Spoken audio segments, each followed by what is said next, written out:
আমি এতিয়া নৱেম্বৰ মাহত বাইক ৰেলী হোৱাৰ পিছতে আকৌ আমি বিটিসি সেক্ৰেটাৰিয়েটৰ সন্মুখত সৰু এটা আমাৰ যুৱ শাখাৰ নেতৃত্বত এটা সৰু ধৰ্ণা দিম।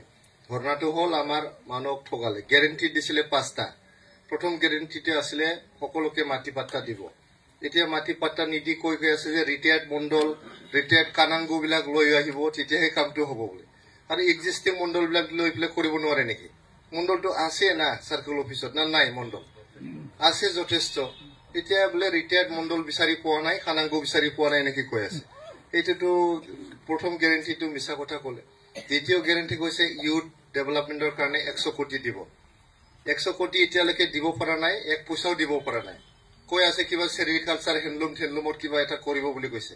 এইটো নালাগে আমাক এছঅপিটি বাজেটত 100 কোটি ধৰিব লাগে ইউথ ডেভেলপমেন্টৰ কাৰণে। এইটো গ্যাৰেণ্টি আছে।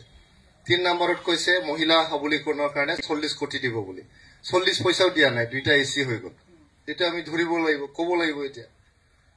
4 নম্বৰত কৈছে ইবিসি ইডব্লিউএস ইকোনমিক্যালি বেকওয়াৰ্ড সেকশন, তাৰমানে ওবিসি এমওবিসি এইবিলাকৰ কাৰণে 50 কোটি ধৰিব বোলে। 50 কোটি বছৰীয়াকে দিব।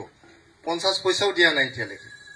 বিকলাংগ আৰু সিনিয়ৰ সিটিজেনৰ কাৰণে 10 কোটি দিব বুলি কৈছে। এই টোটেল 5টা গ্যাৰেণ্টি আছে। 5টা গ্যাৰেণ্টিত এটাও গ্যাৰেণ্টি এতিয়ালৈকে ফুলফিল কৰা নাই। চৰকাৰ এতিয়া 2 মাহ হ'ব। অলপ সময় দিছো আমি, কিন্তু জানুৱাৰী মাহৰ পৰা আমি বেছি সময় নিদিওঁ। এইবাৰতো আমি ধৰ্ণা দিমে। আমাৰ যিমান ইপিপিএলৰ দিনত টেণ্ডাৰ হৈছে, কিবা হৈছে, এইবিলাক কেনচেল কৰি আছে, কৰিবই নোৱাৰে। মই কলেজৰ প্ৰেচিডেণ্ট হয় গোসাইগাঁও কলেজত। সিহঁতে কলেজৰ জিবি বিলাকো ভাঙাই দিছে, ভাঙাবই নোৱাৰে। কলেজ জিবিটো চৰকাৰে বনাব নোৱাৰে, এইটো পাব্লিকে বনায়, পেৰেণ্ট বিলাকে বনায়। মোৰ 3 বছৰ গৈছে আৰু 2 বছৰ আছে। মইতো এনে প্ৰিন্সিপালক মাতি কৈ দিছিলো মই নাথাকো, মই ৰিজাইন কৰি দিম, কি প্ৰচেছ আছে কৈ দিয়ক বুলি মই কৈছিলো। নালাগে ছাৰ, আপুনি থাকিবই লাগে, ইমান কাম কৰিলে আপুনি বুলি ক'লে। তথাপিও এইবিলাক ইলিগেল কাম বিলাক যে কৰি আছে, এইটো ঠিক নহয় আৰু হ'ব নিদিওঁ। আগত দাদাগিৰি নচলিব নহয়। 2020 চনৰ আগত আপোনাৰ দাদাগিৰি আছিল। এতিয়া 2020ৰ পৰা 2025 লৈকে দাদাগিৰি বিলাক খতম কৰি দিলো আমি। এইবিলাক নচলিব আৰু। গতিকে এইবিলাক লৈ পেলাই আপোনালোকে কৰ্মী বিলাকে কাম কৰিব, মনোবলটো মজবুত কৰিব। 6 মাহ পিছত আমাৰ এছেম্বলি ইলেকশ্যন আছে। সব এছেম্বলি ইলেকশ্যন আমি জিকিব লাগে। সিডলিটো 100% আমি জিকিব লাগে। আমি ৰিসাৰ্জেন্ট ইউপিপিএল ৰিসাৰ্জেন্ট বিটিআৰ বুলি যে মটৰচাইকেল টুৰ কৰি আছো, কোকৰাঝাৰৰ কাজিগাঁৱৰ পৰা গহপুৰলৈকে আমি চলাই যাম। 1 সপ্তাহ জৰা এইটো বাইক টুৰটো আছে। উদ্দেশ্যটো হ'ল প্ৰথমে ইউপিপিএলটো তৃণমূল পৰ্যায়ৰ পৰা সংগঠনিক ভিত্তিটো মজবুত কৰা। দ্বিতীয়তে গোটেই অসমত আৰু গোটেই বিশ্বত যি জাষ্টিছ ফৰ জুবিন এইটো চলি আছে আন্দোলন, এই আন্দোলনক সমৰ্থন জনোৱা। 3 নম্বৰত আমাৰ আৰ্টিকেল 280 তাৰ 125th এমেণ্ডমেণ্ট যে হ'ব লাগে, 125তম সংশোধন হ'ব লাগে, এইটো পাৰ্লিয়ামেণ্টত পেণ্ডিং হৈ আছে। এইটো 125th এমেণ্ডমেণ্টটো সোনকালে হ'ব লাগে বুলি আমি দাবী জনাইছো। 4 নম্বৰত আমাৰ বিটিআৰ চুক্তিৰ মৰ্মে বিটিআৰৰ সমষ্টিবোৰ 40টাৰ পৰা 60টালৈকে বঢ়াব লাগে। এইটো অসম চৰকাৰৰ তাতে পেণ্ডিং হৈ আছে।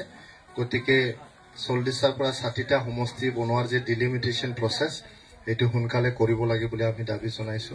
5 নম্বৰত আমাৰ ইপিপিএল চৰকাৰ যোৱাৰ পিছতে গোটেই বিটিআৰত ইলিগেল জুৱাবিলাক যে ৰাস্তাই চলিছে, থানাৰ সন্মুখত, মন্দিৰৰ প্ৰাংগণত, য'তে ত'তে যে জুৱা এতিয়া চলি আছে, যোনটো আমি বন্ধ কৰিছিলো 2020 চনত, এই জুৱাবিলাক অতি সোনকালে বন্ধ কৰিব লাগে। আমি প্ৰশাসনক দাবী জনাইছো আৰু চৰকাৰৰ পৰা দাবী জনাইছো। 6 নম্বৰত আমি যে ইপিপিএল চৰকাৰ 2020ৰ পৰা 2025 চনলৈকে বহুত ভাল কাম কৰিলো। আমি শান্তি স্থাপন কৰিলো, মাটি পাট্টা প্ৰদান কৰিলো, লেণ্ড ৰেকৰ্ডবিলাক ডিজিটাইজেশ্যন কৰিলো, সুপাৰ 50 মিছন কৰিলো, ডুৰান কাপ পাতিলো। তেনেকুৱা বহুত যে ইপিপিএলৰ ভাল কামবিলাক কৰিলো আমি।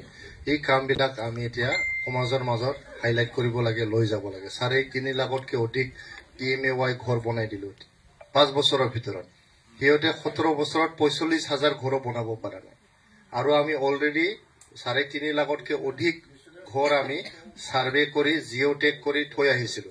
এতিয়া আকৌ নতুনকৈ জিঅ'টেক কৰিব লাগে বুলি তেখেতসকলে কি কৰিছে, গাঁৱে গৈ খালি BPF-ৰ কৰ্মীবিলাকৰ জিঅ'টেকিং কৰিছে। ইউপিপিএল, বিজেপি, কংগ্ৰেছ কাৰো ঘৰবিলাক যিবিলাক আহিছে আমাৰ সাৰ্ভেত, এইটো মানে জিঅ'টেকিং কৰা নাই। আৰু তেখেতসকলৰ BPF-ৰ মুৰব্বী আমি এতিয়া গালি দিব বিচৰা নাই চৰকাৰ চলাক আমি সমৰ্থন জনাইছো 1-1.5 মাহ মাত্ৰ হৈছে ক'ব বিচৰা নাই কিন্তু কথাটো হ'ল আমাক কিয় কৈ আছে যে আমাৰ ইউপিপিএল কৰ্মীবিলাক বোলে 3-4টাকে ঘৰ লৈছে কোন ইউপিপিএল কৰ্মীয়ে 3-4টা ঘৰ লৈছে আৰু এইটো সম্ভৱ হয় নেকি যোনটো লোকেশ্যনত একবাৰ জিঅ' টেকিং হয় দ্বিতীয়বাৰ জিঅ' টেকিং নহয় তাতে একচেপ্ট নকৰে এইটো গতিকে কেনেকৈ ক'ব পাৰে এইটো মানে ক'ব নালাগে আৰু আমি